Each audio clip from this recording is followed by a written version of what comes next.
Good afternoon and welcome to this meeting on the use of sanctions to protect journalists. I'm Elizabeth Wilmshurst. I'm a fellow at the International Law Programme here at Chatham House.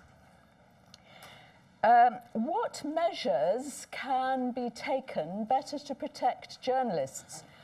That question is one that a high-level panel on media freedom was convened to address last year at the request of the Canadian and UK governments. And they have produced a report. Their first report on the use of targeted sanctions to protect journalists. And it is that question, whether targeted sanctions, the threat of them, will actually deter abuse against journalists, that we'll be discussing at this meeting today. Just one or two little housekeeping remarks. We're not under the Chatham House rule. We're on the record, and indeed we are being live streamed.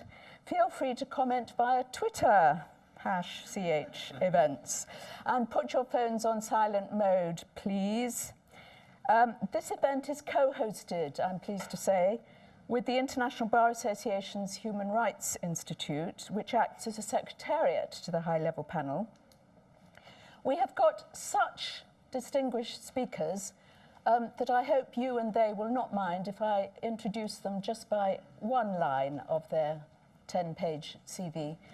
And we've first got a couple of introductory speakers. Delighted to welcome Baroness Helena Kennedy, who's going to speak at the podium here.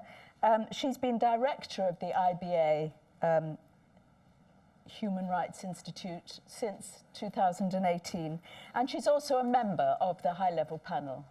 Helena. Well, welcome to this really important event. It's so wonderful to see so many of the people I've collaborated with over the years, and so many friends in this audience. This is a really important event for the Human Rights Institute, which I've now been the director of for slightly over a year.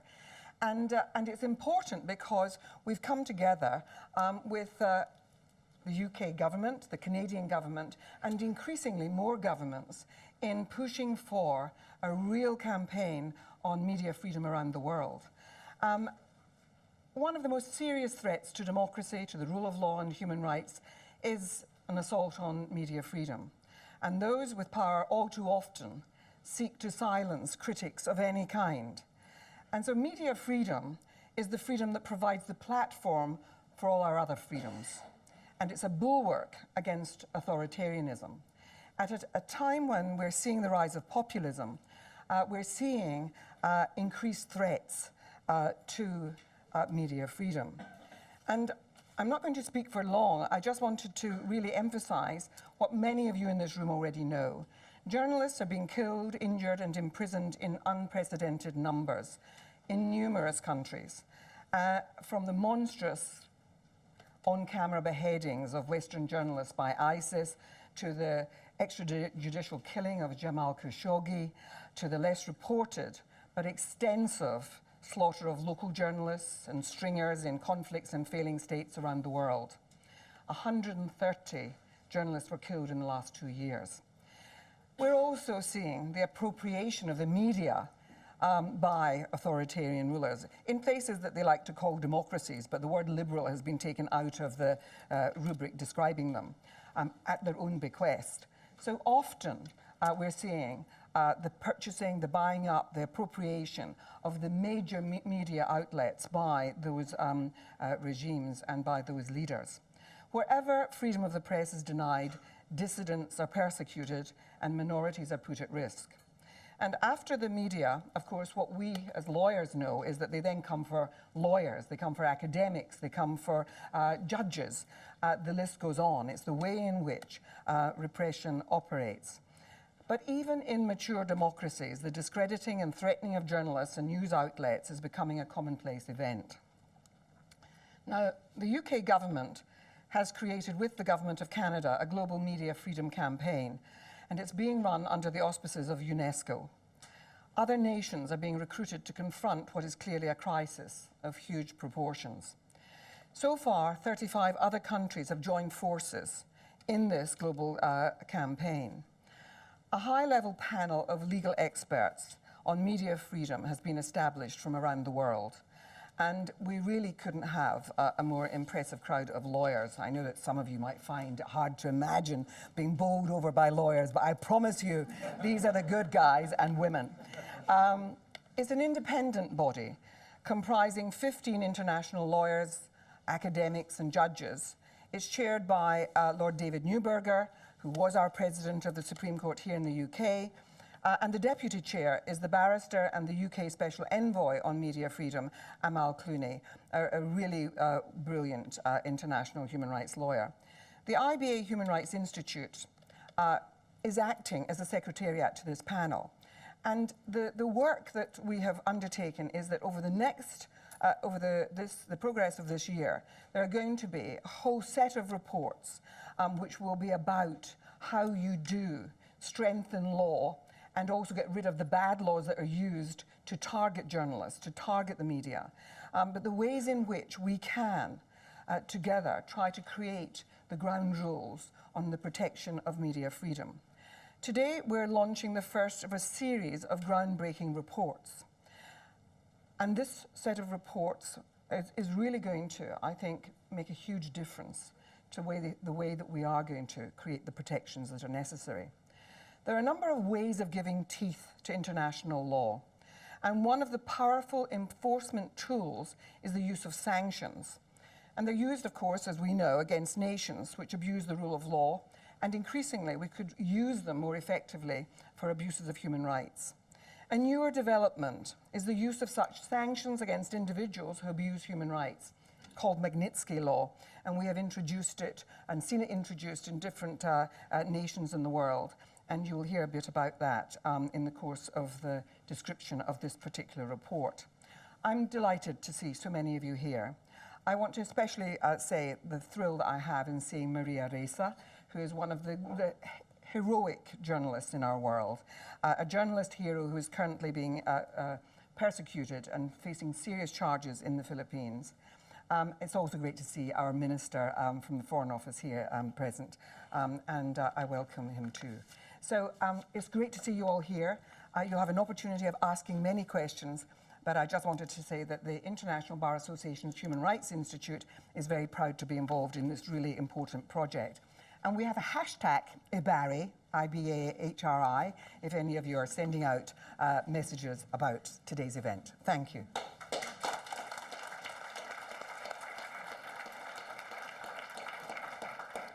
Thank you. We're now delighted to hear from Maria Ressa, who Helena has just introduced. Thank you.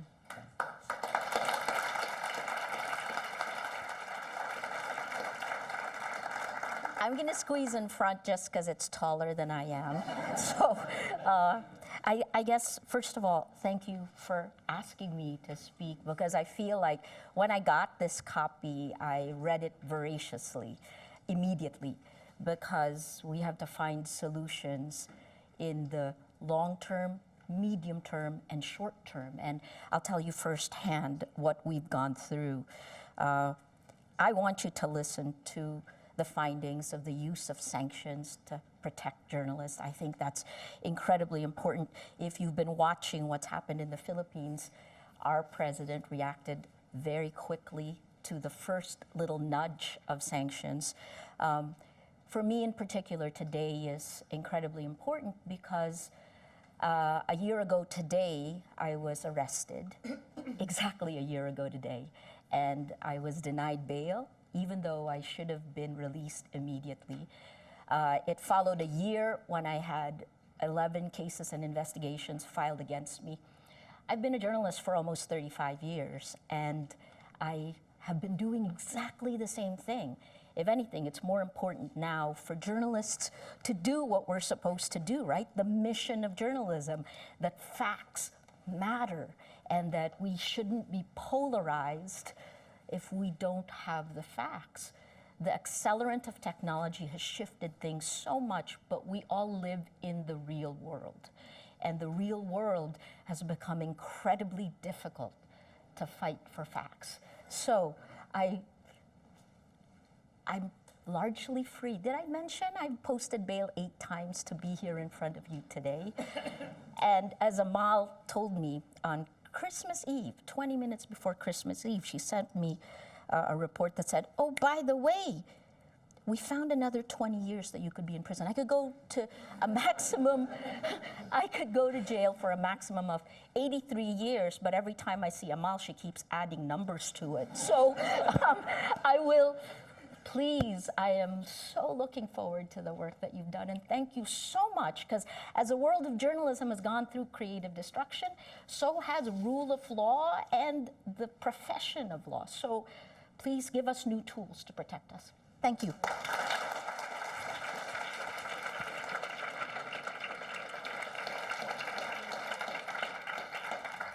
Thank you so very much for those remarks. Amal Clooney will give us an overview of the report and the need for it.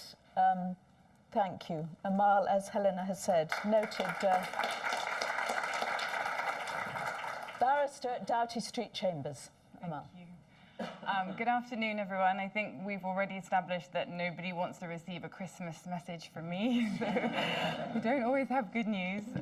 It's a pleasure to be here with such eminent colleagues and with my brave client, Maria, who faces every day the challenges that we're here to discuss.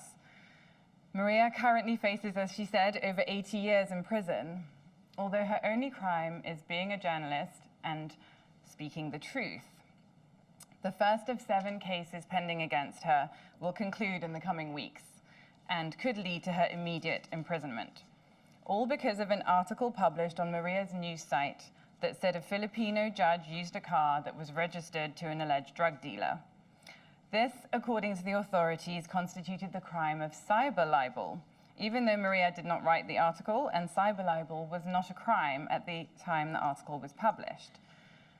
None of the other charges against her are any more convincing, but together they expose her to a lifetime behind bars. Now, as many of you know, what's happening to Maria is emblematic of a global trend. Last year, I defended 2 Reuters journalists imprisoned on spurious charges in Myanmar. In this extraordinary case, their jailer, Aung San Suu Kyi, was a former political prisoner held in the same prison that they were held in decades earlier. And yet it took 16 months to secure their release after they were imprisoned for the crime of exposing the army's brutality against Rohingya victims of genocide.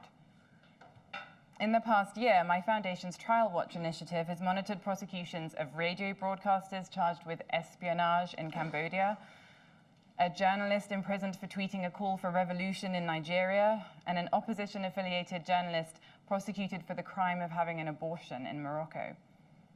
In the last few weeks, we have learnt that a journalist was charged with crimes against the state for reporting on the coronavirus in Malaysia. Former Guardian journalist Glenn Greenwald was charged with cyber crimes after criticizing the Bolsonaro regime in Brazil, and that Saudi officials hacked the phone of the owner of the Washington Post, whose reporter Jamal Khashoggi was tortured to death. The list goes on, and this is happening all over the world. In the last 2 years, more than 130 journalists have been killed, 300 imprisoned for their work. Freedom House reports that over the past decade, the most repressive regimes are becoming more repressive, while free countries have regressed.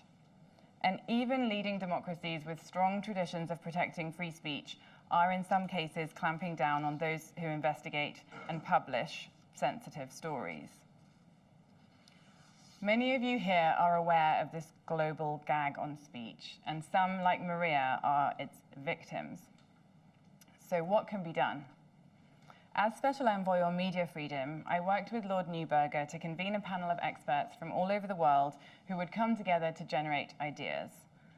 If world leaders are becoming more united, more determined, more innovative in finding ways to silence the press, shouldn't we, defenders of the press, do the same? If international human rights are supposed to provide some minimum protection for all people, how can we make them more relevant? The panel's work is based on two guiding principles. First, if international legal rules are to inspire and constrain the conduct of states, they need to be clear and accessible. So over the course of the year, we will publish reports setting out the international free speech standards that apply to laws criminalizing sedition, fake news, hate speech, espionage, and other laws used to clamp down on journalists. Second, if international standards are to protect journalists in the real world, they need to be more consistently enforced. Currently, enforcement is highly discretionary and selective. States that purport to champion media freedom often do so only if there is public pressure, safety in numbers, and a negligible impact on diplomatic relationships and trade. This record sheet could be improved if states made concrete commitments when it comes to 5 specific enforcement mechanisms: imposing sanctions on those who repress the media, issuing visas to journalists at risk, providing consular assistance to journalists arrested abroad, supporting a global system for reporting on journalists' arrests and trials, and creating a mechanism for international investigations of persistent or egregious attacks on the press. Today we are launching the first panel report with our recommendations on the use of sanctions to protect journalists. It makes the case that sanctions can be a valuable tool in enforcing human rights and that they should be used to protect the right to a free press. The sanctions we are talking about are targeted sanctions, not sanctions against an entire country, but the freezing of assets and the denial of visas to individuals responsible for human rights abuse. Such sanctions can be imposed by an individual state or a group of states acting together, but they do not need to go through the UN, meaning that if the Security Council is at an impasse, which it has been on so many critical issues, there is still the potential to act. Sanctions are a way not only to name and shame, but also impose a cost on certain behavior, and in doing so, deter its repetition. As a fellow barrister has put it, if all advanced democracies with desired banks, schools, and hospitals used sanctions against human rights abusers, the pleasures available to the cruel and corrupt would be considerably diminished. They will not be in prison, but they will not be able to spend their profits where they wish, nor travel the world with impunity. They may then come to recognize that violating human rights is a game not worth the candle. I have seen in my own work as a human rights lawyer how useful such sanctions can be. Often, the spectre of their potential use is a game changer, with the state paying closer attention to a case and in some cases being much more willing to resolve it as soon as potential sanctions are on the table. And yet this tool is hardly ever used to protect journalists and free speech around the world. So far, only a handful of states, including the US, the UK, and Canada, have laws that allow sanctions to be imposed against human rights abusers globally. And with limited exception, only the US and Canada have used them to date. Our view is that these countries have set a positive example. And our first recommendation is that the EU, as well as leading governments that champion human rights, but act as a banking centre and playground for targets, should adopt such laws. And we believe that the UK should operationalise its global human rights sanctions regime as soon as possible. We also provide recommendations on how sanctions should be designed to maximise their ability to protect journalists and advance human rights. We propose that sanctions should be permissible whenever sufficiently serious human rights abuses are committed. That sanctions should apply not only when journalists are killed or tortured, but also when they are locked up on false pretenses or when the media is silenced through shutdowns of news sites or the internet. And we recommend that where appropriate, the sanctions net should catch companies as well as individuals, terrorist groups as well as government officials, and the network of collaborators who facilitate these crimes. Other recommendations seek to limit the extent to which sanctions powers can be misused. So in addition to stressing the need for appropriate due process protections, we recommend mechanisms on a broad and objective that will help to apply sanctions on a broad and objective basis. For example, The panel believes that a non-governmental expert committee responsible for recommending targets and coordinating evidence could improve the process and create space for governments to impose sanctions, even against nationals of friendly states. I look forward to discussing these recommendations with you today, particularly those of you here who are journalists. I took up my role on this legal panel because I thought there was an opportunity to make a difference to your ability to do your job without fear of persecution. The panel's body of work is based on consultations with media lawyers, judges, academics, and journalists about what we can most helpfully deliver. Over the coming year, we will work hard to produce solid advice and recommendations. But we cannot change laws, and we cannot make policy. So the question of whether journalists like Maria can do their work, can be free from arrest, and be safe from harm will depend on what governments will decide to do next. Not just governments like her own that is at war with the media, that are at war with the media, but also those who claim they are not. Thank you.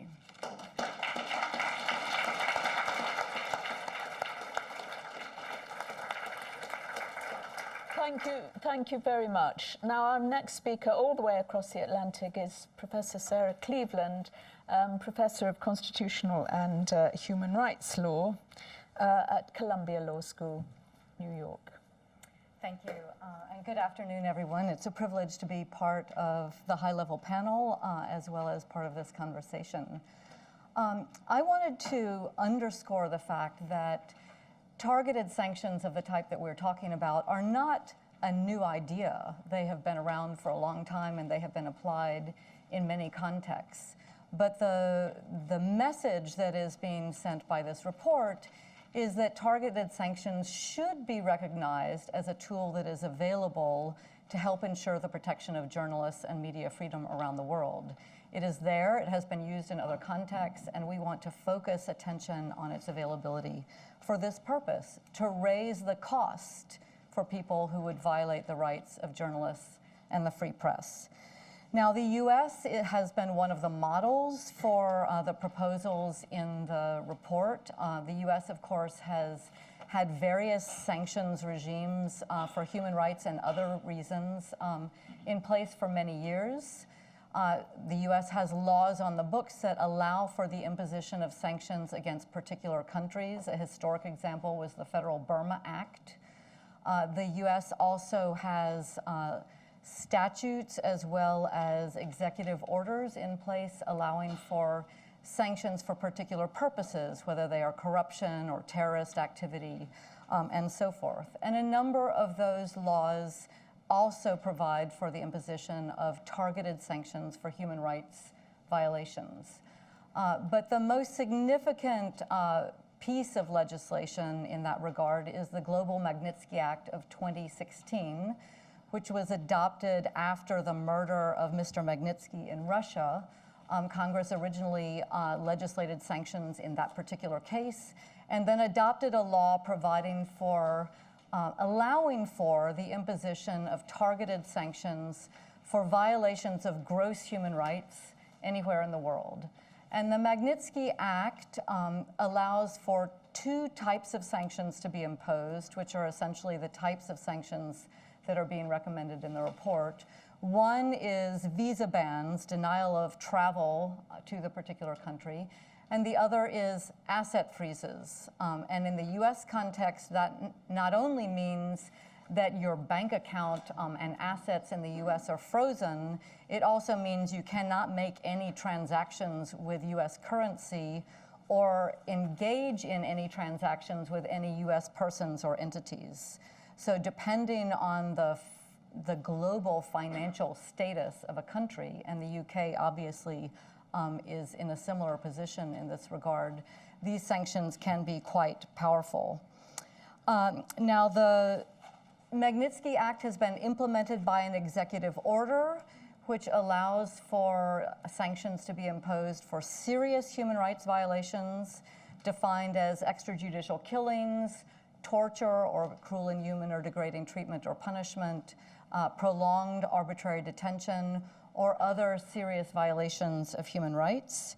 It allows for the imposition of sanctions on non-state actors and entities, including companies, and also with respect to persons providing secondary support, contributing financially or otherwise or materially to serious human rights violations. There's a congressional oversight provision, which is Congress can provide information to the executive branch in making these determinations. Congress can also request that the executive branch make a determination and report back to Congress regarding whether the executive branch has determined that an individual has violated, has committed a serious human rights violation, and if so, whether any sanctions will be imposed. Now, some of you may know that Congress attempted to use this tool in the context of the murder of Jamal Khashoggi, and the executive branch, the Trump administration, refused to provide a report to Congress in this context, as they have refused to provide so much information to Congress in so many contexts. I don't think that is necessarily the precedent for the future. I think future executives will be more cooperative. But even in that context, the US executive did impose asset freeze on 17 Saudi individuals and a travel ban on 16 named individuals. These are available on the Treasury Department website. Germany, France, the UK, and in the Schengen area also imposed sanctions for the Khashoggi murder, as did Lithuania. Now, quickly, just a few examples of human rights sanctions that have been imposed. In addition to the Khashoggi murder, sanctions have been imposed on individuals for participating in extrajudicial killings against the Rohingya in Myanmar, against 3 Turkish officials for Turkey's military incursion into Syria in this past October. 5 judges and 2 prosecutors were sanctioned for their involvement in the Magnitsky trial, resulting in a flagrant violation of the right to fair trial in Russia. A Slovak businessman and his 6 companies were sanctioned for involvement in the murder of a journalist who was investigating corruption by those companies. South Sudanese security force members have been sanctioned for extrajudicial killings, including for the purpose of silencing the press. And a businessman, Benjamin Balmel, was also sanctioned for contributing to these violations and corruption by the South Sudanese president. We also note that systemic restrictions on free press, such as internet shutdowns, could give rise to sanctions in particularly severe situations. And as a precedent for this, the US, the UK, Canada, and the EU all have issued sanctions, targeted sanctions against Iran, responding to its widespread internet censorship and limits on access to an independent press and media. Thank you. Thank you.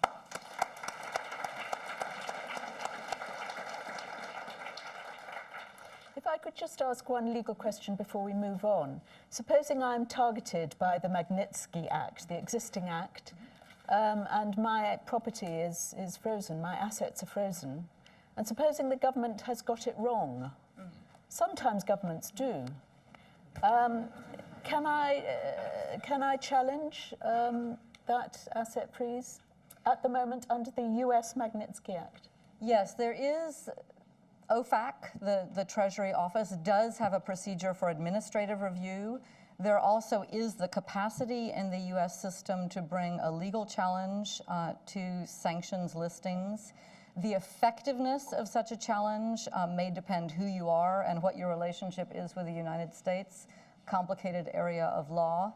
I think in general, the report, although we don't go into due process issues specifically, due process is also a human rights concern, obviously, and one would want there to be sufficient transparency and sufficient opportunity to challenge a sanctions listing to ensure that these tools were not being used arbitrarily. Thank you very much. Now, we're moving to the Honourable Erwin Kotler, who is also a member of the high-level panel, who's chair of the Raoul Wallenberg Centre for Human Rights and was formerly Minister of Justice and Attorney General in Canada. Thank you, Erwin. Thank you, and I'm delighted. I'm also delighted to participate in the common cause which brings us together. Effectively, the struggle against the cultures of corruption and criminality and the impunity which underpin them, and which find increasing expression on the assaults on journalists and journalism, where the vast majority of the murders in 2019 and before have effectively gone unpunished, where journalists are increasingly silenced, intimidated, and imprisoned from a panoply of threats and actions. The whole resulting in what I would call, and Amal has really compellingly articulated this, a global assault on media freedom, an assault on freedom of expression and the public right to know, where the very constituents of liberal democracy, the right to truth itself, are under attack. Accordingly, targeted sanctions that can protect, deter, condemn, and punish human rights violations and human rights violators, those that are assaulting increasingly freedom of expression, have emerged not only as an important justice and accountability mechanism, but I would say an imperative one. Indeed, such targeted sanctions, as Sarah described them, the manner of travel bans and asset freezes, can be protective as well of a country's security, integrity, economy, media freedom, indeed of its democracy itself, at the same time as it holds the human rights violators in other countries to account. It is only appropriate, in speaking of the experience in Canada while here in the UK, that this gathering is being held here because the genesis for Magnitsky sanctions in Canada originated effectively in an encounter that I had with Bill Browder in 2010. I had come to appear before the UK Parliament, met with Bill Browder, who inspired me, as it was in the wake then of the torture and murder of Sergei Magnitsky, to initiate a Justice for Sergei movement in Canada, which resulted in 2011, tabled a private member's bill then in the opposition, Justice for Sergei Magnitsky. In 2012, Boris Nemtsov, a leading Russian Democrat, came to Canada, as he did to the US and Europe, to support our Magnitsky legislation, and then issued what I thought was a compelling characterization of the legislation in the face of Russian criticism. He said this legislation was pro-Russian legislation. It was the most pro-Russian legislation that you can have because it was protective of the Russian people. At the same time, as I said, it would be protective of the Canadian security, economy, media freedom, and the like. In 2015, following the tragic assassination of Boris Nemtsov, a resolution was unanimously adopted in the Canadian Parliament, moving us for Justice for Sergei Magnitsky legislation, Russia, to global Justice for Sergei Magnitsky legislation, along the lines that the US had adopted and reflecting the legislation in many of its particulars. In 2017, the legislation was adopted unanimously in Canada. And an interesting footnote to that, because while the legislation was moving towards adoption, the Russian embassy in Canada and President Putin himself threatened Canada and Canadians with retaliatory measures if we were to adopt this legislation.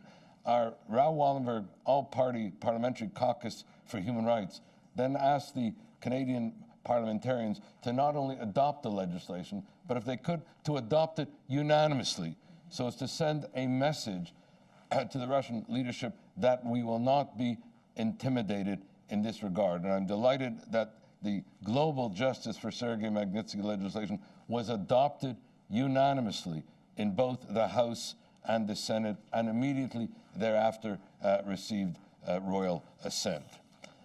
And so may I at this point conclude with some of the lessons learned and action to be taken drawn from the Canadian experience. The first is the importance of government, parliament, civil society, all relevant stakeholders working together for the adoption and implementation of such legislation, which in Canada has been used to sanction human rights violators, ministers, legislators, prosecutors, judges, and the like in countries such as Venezuela, Saudi Arabia, Russia, Myanmar. I might just, on the matter of the Khashoggi sanctions, because we adopted also sanctions similar to the United States, exactly the same officials. But what was interesting was that in the summer of 2018, the Foreign Minister of Canada, Chrystia Freeland at the time, tweeted a call for the release of the Badawis. The Saudi Arabian authorities erupted in fury, ejecting the Canadian ambassador, recalling their own ambassador, suspending all trade and investment. I mention this because not one democracy at that time came to Canada's defense. And as I wrote at the time, it was the silence of the democracies that enabled the Crown Prince Mohammed bin Salman to feel that Saudi Arabia could respond with impunity, and that led us down the road to the murder of Khashoggi. Second thing is that the Canadian legislation, I think, is important not only to combat the culture of criminality and corruption, but to make the Canadian government and Parliament the pursuers of international justice as well as domestic justice. In other words, it is an important strategic development in our foreign policy as a whole. Third, to not only prevent and deter human rights violations abroad, as Boris Nemtsov said, this was pro-Russian legislation, but to uphold the rule of law, justice, and accountability in Canada itself through the visa bans, asset freezes, and the like. The fourth thing was, while such legislation does not bind the Canadian government, it does empower the Canadian government and Parliament to be protective of human rights and not be the enablers of human rights violations, which is occurring so much in terms of the silence of democracies. Fifth, even in a handful of states in which such Magnitsky sanctions exist, such as the US, Canada, now the UK, global Magnitsky sanctions, regrettably, they have rarely been used to protect journalists or to counter systemic attacks against the media, which underpins the whole importance of this report with respect to the sanctioning of human rights violators who are particularly assaulting freedom of expression. Such targeted sanctions have not been used, for example, to sanction the murder of 50 journalists or the imprisonment of any of the 250 journalists in 2019, which I think inspires us to ensure everything that Amal has spoken about the importance of this report in its implementation. And finally, and this is something that I've learned in my own representation of human rights defenders and journalists abroad, the adoption of such sanctions will send a message to human rights defenders and the journalists among them that they are not alone, that we stand in solidarity with them, that we will not relent in our pursuit of justice on their behalf, and that the implementation of such sanctions is not only an international responsibility in the pursuit of justice and accountability, but it will combat the cultures of criminality and corruption and the impunity that underpin them. Thank you.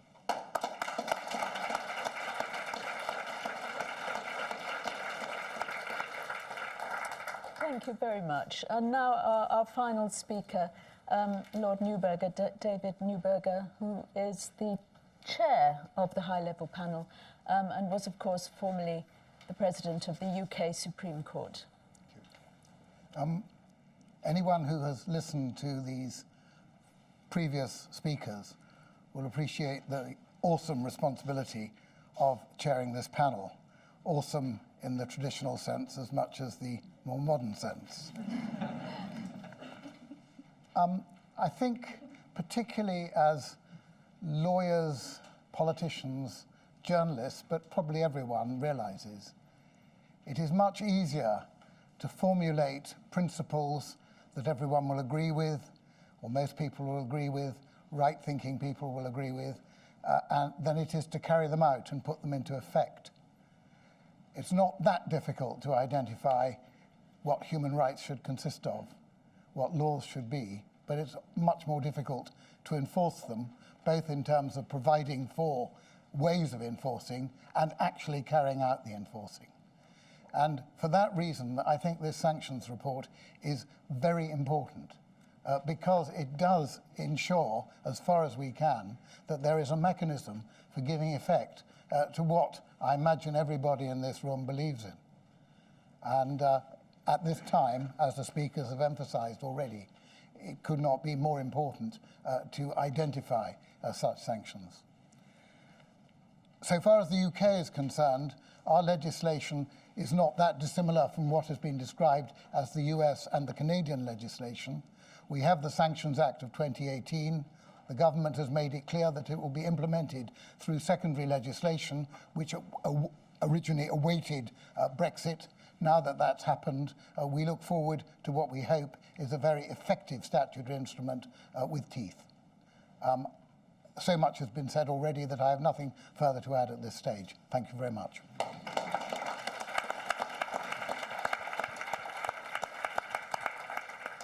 Particular thanks for being brief, because we do want now to have time for questions and comments.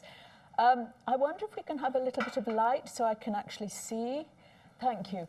And the first question is going to come from me, because I'm delighted to say that we have a minister of the UK government here who is, I don't know how, but who is going to be able to give a response to the report already. Lord Ahmed, have we got a microphone? Maybe if should I just come up? Yes, please do. Well, Elizabeth, thank you, and I'm delighted to be here. Many of you know there's a small matter of a reshuffle going on down there. So I'm certainly pleased to be here in my current capacity. Minister responsible for human rights as well. May I firstly say a huge thank you to you, Elizabeth, for hosting us here, and to Chatham House. It's great to see a room filled with journalists. I'm also glad to say it's a room filled with journalists who won't be asking the minister all the questions, which is a novel situation. But I think it's right. I was there when we launched this campaign, and seeing where we've got to today with so much still to do, it's heartening to see the momentum which has been achieved. And in this regard, on behalf of the government, may I first and foremost put on record our thanks to all the members of the high-level panel for their report. In particular, if I may, I'm grateful to the chair, Lord Neuberger, for chairing the panel, and to Amal for her work as deputy chair. And if I may add on to that, she's also the UK government special envoy on media freedom. And of course, my very good friend, and I'm allowed to call her my very good friend because we're out of the chamber at the moment. You can normally only refer to friends on your side, but Helena Kennedy, Baroness Kennedy's been a great asset. But there's an added advantage as a minister in the House of Lords. I look towards Lord Neuberger and Baroness Kennedy. They can often hold me to account, not just on the stage here, but directly in the chamber, and I can tell you they're doing a sterling job in that respect.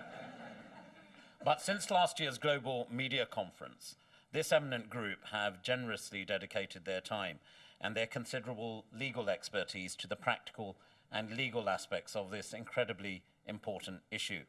We've already heard directly about some of the accounts, and in particular, having you here today, Maria, pay tribute to your courage in this respect. I think we all acknowledge that, but you're one example of the kind of things that journalists have to go through. Why? Simply for doing their job. As a long-standing champion of media freedom and human rights, the United Kingdom government very much welcomes the panel's work to shine a direct light on human rights sanctions and how they can be used, as we've seen already from the US and Canadian experience, to protect journalists and indeed other media workers. The government also wholeheartedly agrees that sanctions are a powerful tool for combating impunity. Mr. Kotler mentioned that specifically, and he gave some good examples, and they do bring direct accountability for those who commit serious human rights violations or abuses against journalists, against media workers.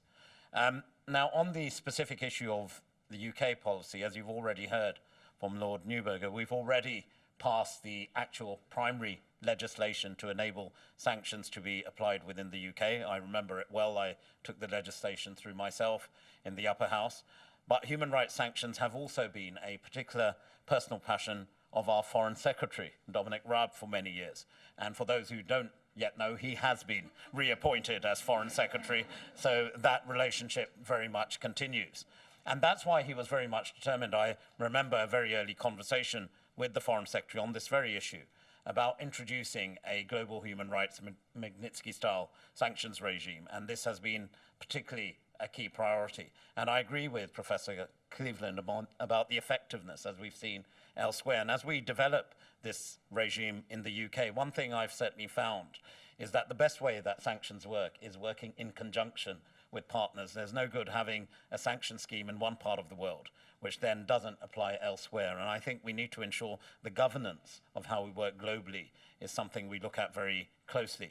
The issue of due process, again, was mentioned in various discussions. Let me assure everyone that the 2018 Sanctions Act specifically does allow for designated persons to challenge their listing. Elizabeth said sometimes governments get it wrong. I heard that point very clearly, but it is important that in our legislation, in all seriousness, we have the process established which allows any designated person to actually seek review, whether that's done through an administrative process, which our legislation allows for, or indeed, if that is not something that achieves a desired outcome, there will be a process available to challenge their listing in UK courts as well. I mentioned that just briefly because I think it is important to ensure that whilst we talk about applying sanctions, where there are issues where sanctions perhaps have not been applied rightly, or indeed the individual feels injustice, that there is a process open to them.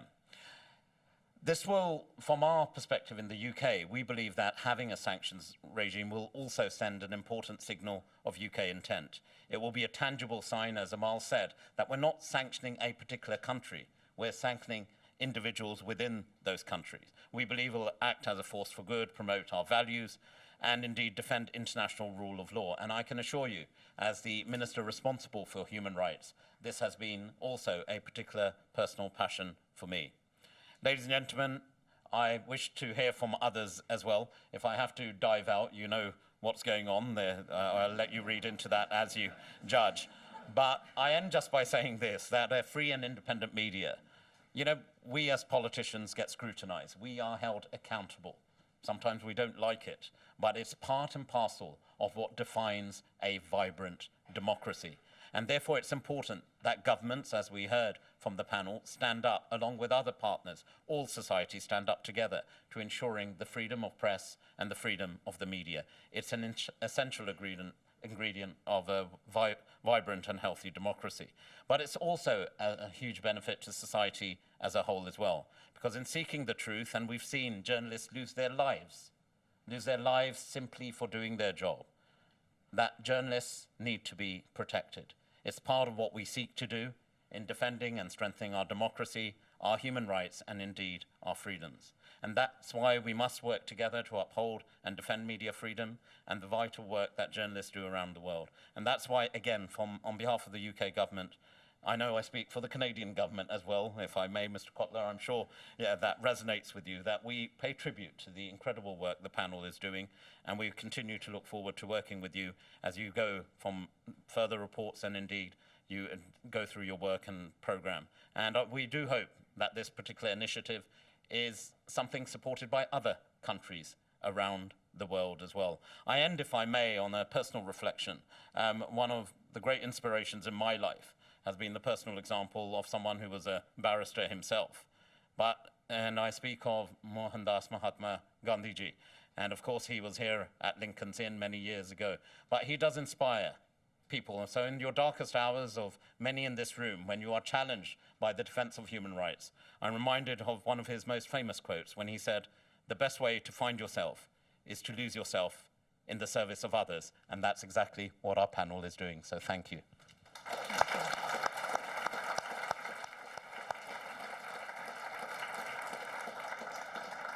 Thank you so much. Now, we do have the Canadian representative here, but first, I'm going to ask the two speakers, the two in the audience who put up their hands, have we got microphones? And if I could ask for names, affiliations, and please be terribly brief because we haven't got long. I will. John Wilson, a journalist and a member of Chatham House. How are you going to enforce or implement sanctions against people in a country like China, where the country itself does not accept as the rule of law the values which we espouse in the West? Thank you very much for that one, and we'll take the other one here. Thank you very much. William Horsley, journalist and press freedom advocate. I'd like to ask Amal Clooney and the panel about the problem of normalization of non-compliance and aggression, and perhaps what role there should be for the international organizations, some of course which are treaty-based, like the Council of Europe, others, OSCE, which has found a mechanism to try and uphold freedom of expression and safety of journalists, others perhaps like the Commonwealth and the Francophonie, which have not been willing to do so. And what risk is there that that kind of dialogue within those organizations, without it being on the agenda or without having mechanisms of enforcement, can actually encourage normalization of non-compliance and encourage impunity? Thank you very much. I'm going to give those two questions to the panel now. Sarah, just because you're next to me, the question on enforcement and implementation in countries like China. So the core feature of these types of sanctions is that it restricts the ability of an individual to interact with the sanctioning country. It doesn't require the cooperation of the state where the violations occurred, right?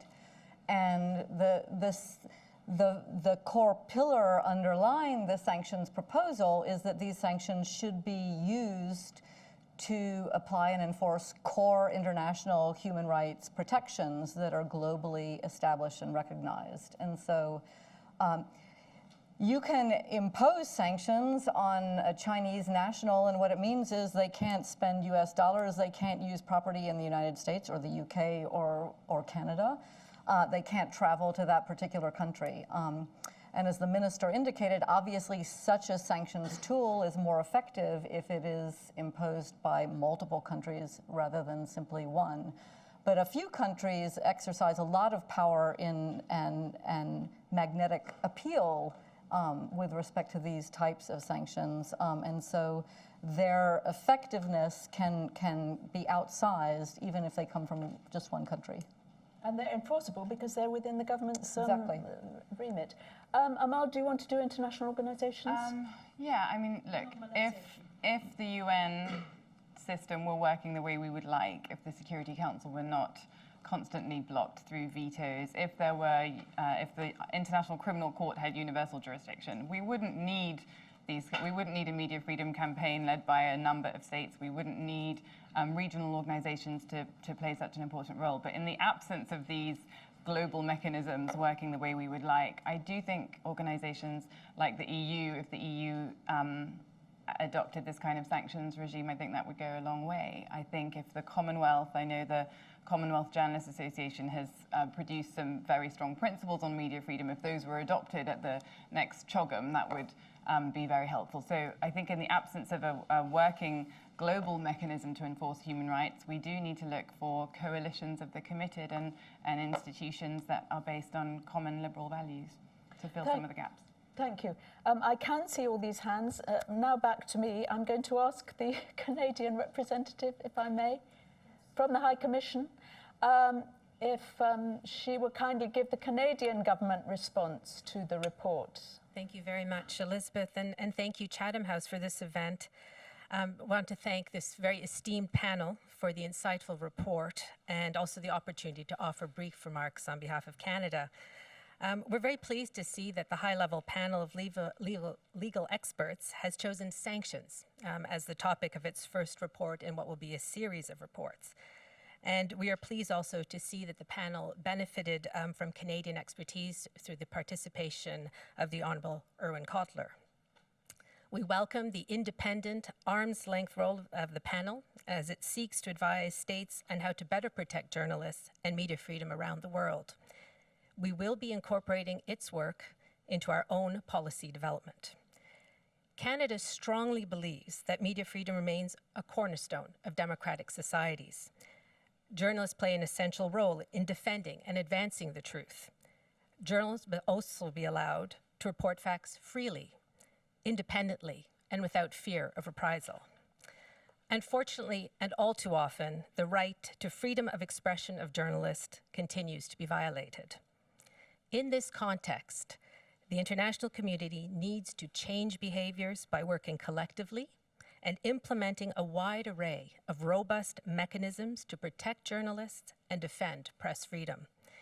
It is our view that sanctions can serve as a valuable tool to influence behavior and promote compliance with international laws, norms, and standards by seeking to end impunity.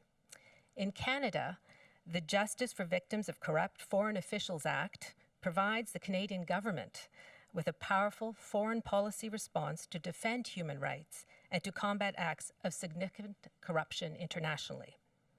We are supportive of efforts around the world to adopt legislation to enable countries to impose sanctions.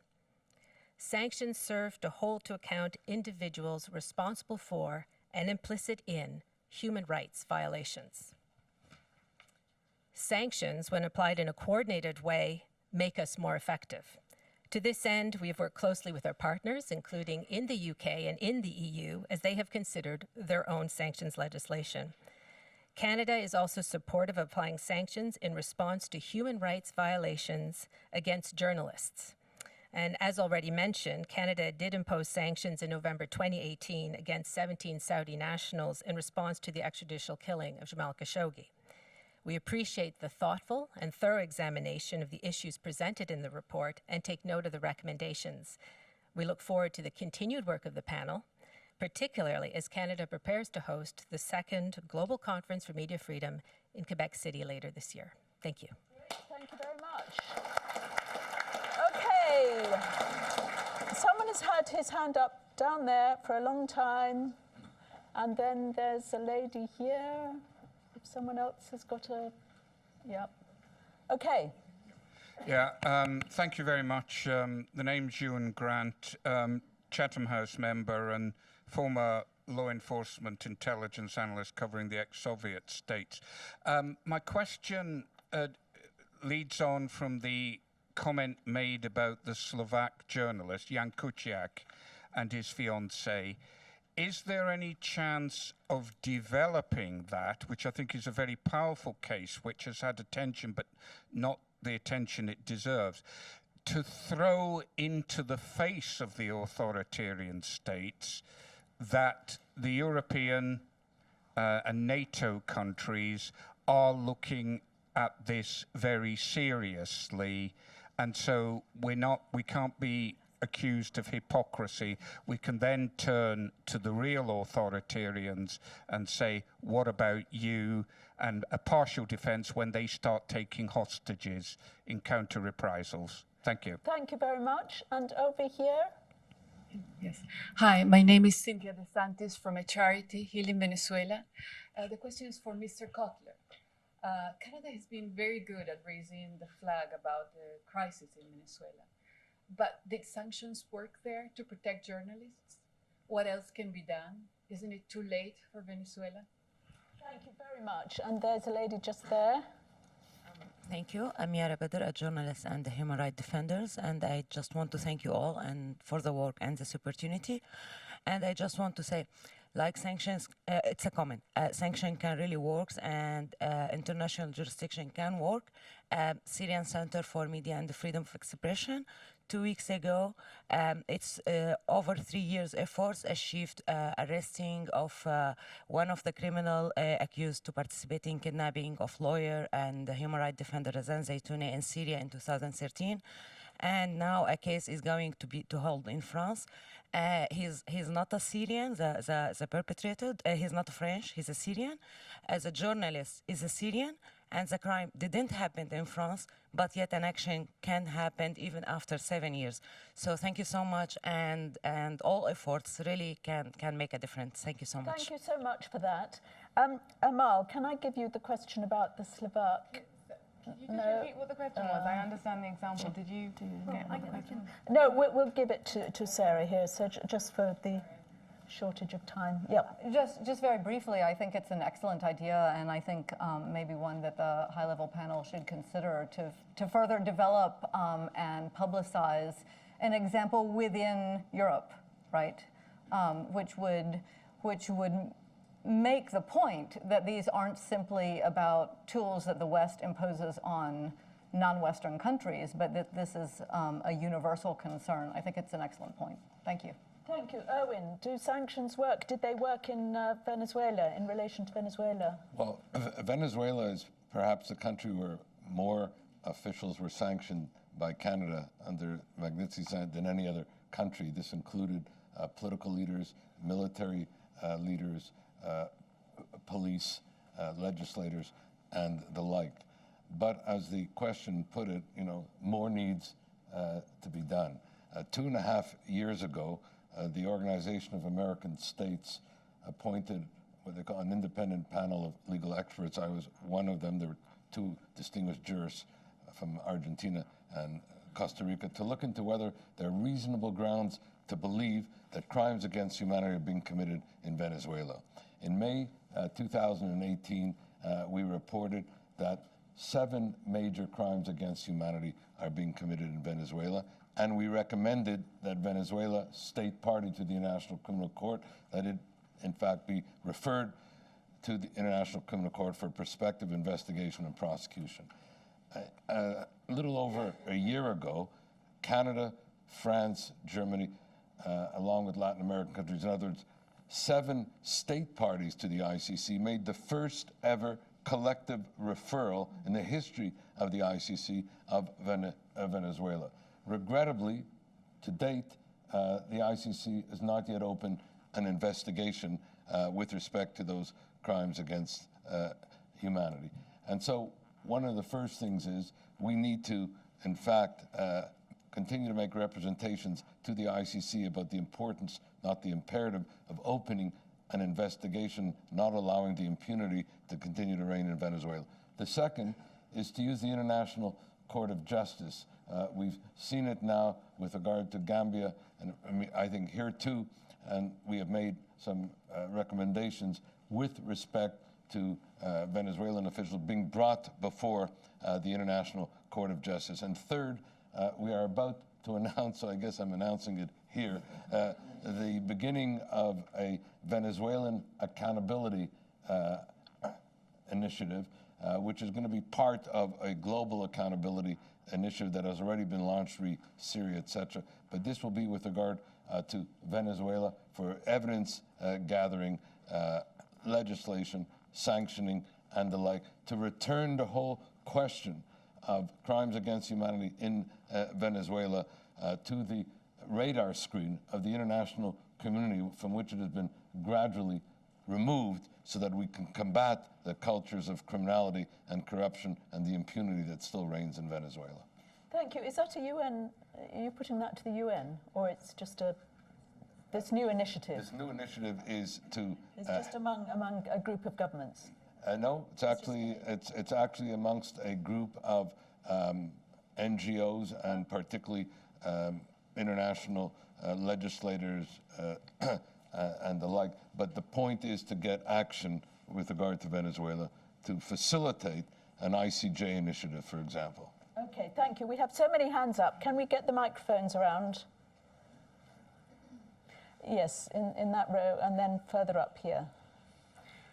Hello, my name's Stephen Porter. I'm a private independent member of Chatham House.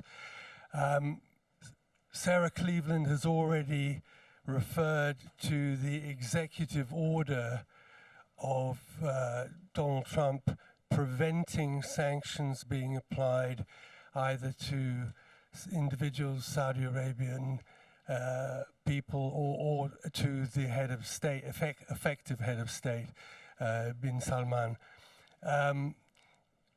Whenever you get major, very powerful, rich countries committing human rights abuses or state-sponsored murders, you will get the problem that there is a lot to lose in bringing sanctions against them.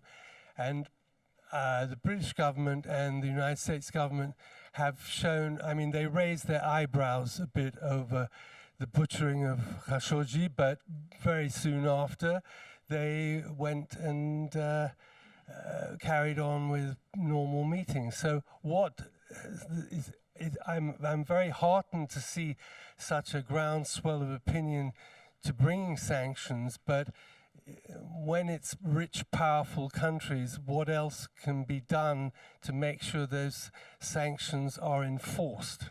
Thank you. And a few rows up. All right, we'll have that one. It'll Sorry, come can back. Microphone. My question is very much linked. My name is Leonard Stall. I'm a journalist. My question is very much linked to the last speaker. It strikes me that we're all a big fan of sanctions, and the work is fantastic. But the reality is that the sanctions are being laid against soft targets and not the leaders of regimes who are complicit in these problems. And Owen Kotler mentioned the silence of democracies. I think this is a real problem, and it may in fact encourage some of these leaders to silence journalists forever rather than locking them up, because it's easier and people turn a blind eye. I would like the panel to comment on that. But we're meant to be finishing at 1:45, so if the next questioner who is up here... Oh, okay, yes, sorry, carry on. Right, I'm Nazni Jafferji, and I must admit the last two speakers, they're absolutely exactly what I wanted to say about India. What are we doing about India and the problems that are there? You've got a friend of ours like Karan Thapar, who was the only one of the few journalists who had the guts to interview the Prime Minister Modi before he was elected, and even tried for many years to ask him for another interview. And not only did he refuse, but his channel was closed down. So what is anybody doing about India? Because we are following, basically we're heading towards the same situation. I mean, it's ethnic cleansing going on. And of course, because it is such a powerful nation today, nobody wants to talk about it. So what is going to happen? Thank you for that. Now, I have promised Jeffrey Robertson here. Could you bring the microphone? Thank you. I'm a member of a lot of low-level panels that have been urging Magnitsky laws, and I want to say this is a terrific report. I've had 15 minutes to speed read it, and it's great. But a couple of things, for heaven's sake, define journalists broadly.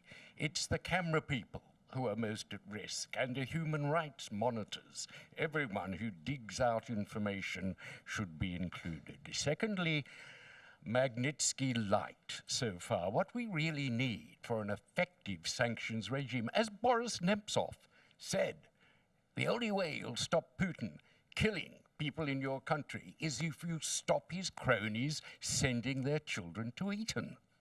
Now, as sanctions, a proper Magnitsky must include the families, must include the wives and husbands who have their bank account stuff, but also the parents who get sent to Harley Street, as well as the children who get sent to Eton. We don't usually visit the sins of the father on the children, but in this case, where human rights violations we must. And finally, there has to be that independent body. The US Treasury is not, a determination by the US Treasury is really not impactful. We know who President Trump targets, i.e. his enemies, and it may come to that. So independence of the body that lists and an ability to take yourself off the list. Thank you very much. Three of those questions were really the same.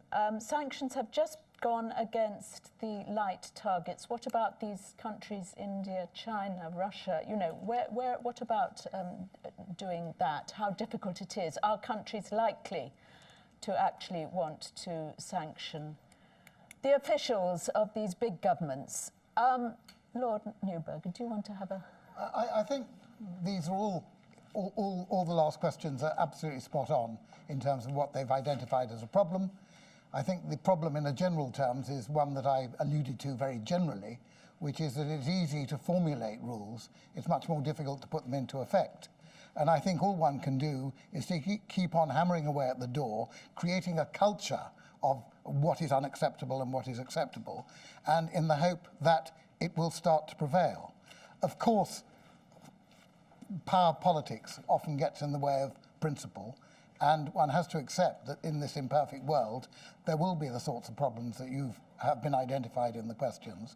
All we can do is to try and create a climate of shaming people, whether they're good governments, into taking on the bad governments, or people in the bad governments being shamed into behaving themselves. And our powers are limited. All we can do is to listen to you, listen to others, in terms of how we might best achieve a good result, a good outcome. But the sort of problems we face are well identified in the questions you've mentioned. I would like to end the meeting, as well as recommending the report, some copies of which are here in the room, by actually asking you, David, what else is the panel going to do? Well, we have a number of reports that we've got. I think that they were alluded to in Amal's speech briefly. We've got reports on specific items like blasphemy and hate speech, sedition and defamation, misinformation and disinformation, anti-terrorism and public order, espionage and official secrets, and systemic restrictions on ability of the media to function. And then in terms of actual action, we've got the report on sanctions that you've got. We've got a report coming out on asylum and visas for journalists who are under threat or attack, consular assistance, investigations, transparency, and finally, a toolkit for legislators and judges. So it's quite an ambitious target, and the timescale we've set ourselves, or that Amal in particular, a hard taskmaster has set us, is quite demanding, but it helped concentrate the mind. Thank you very much, and Geoffrey, your points will be well noticed.